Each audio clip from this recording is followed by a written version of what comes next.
গাড়ি ধাক্কে নৌকা পাগল মুখে বাইক স্টার্ট গেলে তেল ঘুরাইবো না।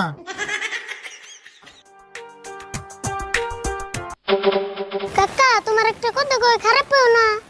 খারাপ পাম কে? তুমি কত কথাই কয়ে থাকো আমারে। এই দুনিয়া যদি কিপটা নামের কোন দেশ থাকতো এই দেশের তুমি প্রধানমন্ত্রী হইতে। কি হলো খারাই লেগে? এত কথা কস তুই? আমি বাইক ঠেলে নে বা চালিয়ে নে, তুই তো আরামে বলেছ। বাইক যে ঘর থেকে বাইর করছি তাই বলো। এমনি করে ঠেলে না গেলে কেমন লাগে গোসেন? কেমন লাগবো? তুই তো আরামে বলেছ। আরাম নি মনে হয় তুমি পাশে বস্তা বহিয়া ধান ভাঙ্গা গেতেছ। হ্যাঁ ধান ভাঙ্গে বের গেতেছি, চুপ করে বসে থাক।